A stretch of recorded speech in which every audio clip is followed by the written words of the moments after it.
GM Parmar. I'm Ankush and today I'm going to show you a brand new no-code tool for building on AO. Visual AO lets you program your processes through flowcharts and helps you visualize its functioning. Let's start programming a process together to see how this works. I recently created a fresh new process, so I'll select that. Now you can follow along on visualao.ar.io. For this demo, we will create a very simple ping pong handler. So if I click on the plus button, I can add new nodes to the flowchart. I will add the handler node and name it ping test. Give it the action of ping. And if you look at the comments over here, it says that I need to add nodes to the graph to add some code here. So I'll click on the plus button again and just add a print statement. This would print handler called. Now when I go back to the handler node, I can see that it has added a print function inside the body of my handler. Cool. Now if I run it, it says that handler ping test has been added, but we need to call our handler by sending a message. So I'll click on the plus button and select send message. Now this branches the main flow into two parts, the handler one and the send message one. I'll add ao.id as the target, set it to a variable, and the action should be ping. Now whenever I run this, it will first create the handler, define the handler, and then it will send a message. Now the fun part about Visual AO is that everything is defined and executed from top to bottom and left to right. If I move send message to the top of handler, it means that the send message will be executed first and then a handler will be defined. Now for complex flowcharts, you can have a look at the order by pressing the option or the alt key. When I press it, it gives me these numbers on every node. So send message has 1, handler has 2 and print has 3.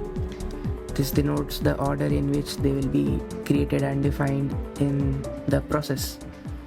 If I move this to the bottom and press alt again, the numbers have changed. Now the handler will be created first and then it sends a message.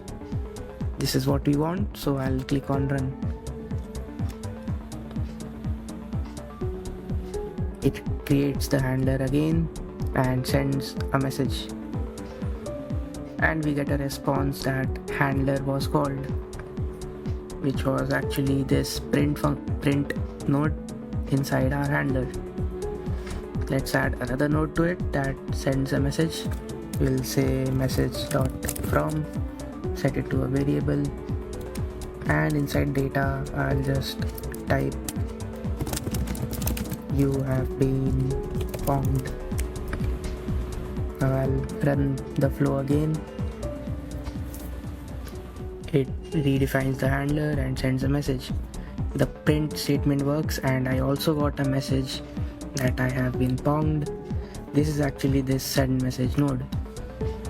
Cool, awesome. Now let's try creating a loop, and I'll move this to the top of the handler. I want to print all the data. Let's try printing whatever data I have in inbox. So I'll say inbox, and that's it.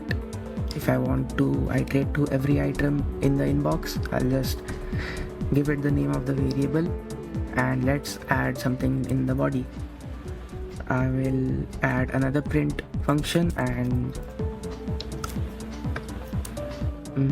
so the variable name inside the loop is called item. So I'll try printing item.data. Set it to a variable and let's try running the loop individually. I can do that by selecting the node by clicking on it and then just running it through the toolbar over here.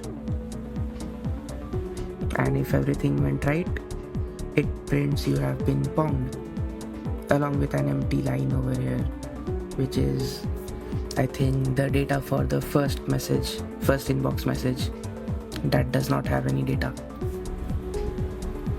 But if I move this to the bottom,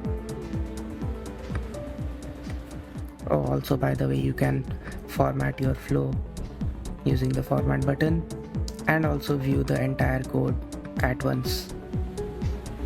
You can also view the code for an individual element by selecting it and clicking on code.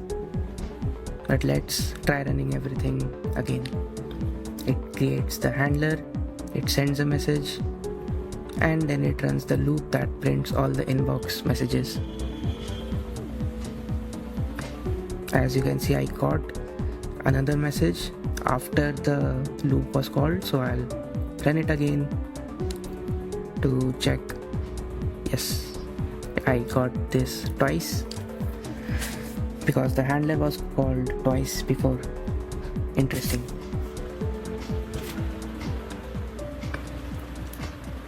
I can also add if statements.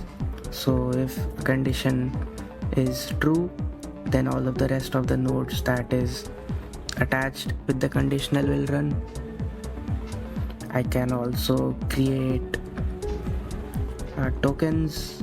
I can just give it a name of a token and the other details, and it will spawn a new token that is owned by this process. I can even add whatever Lua code that I want.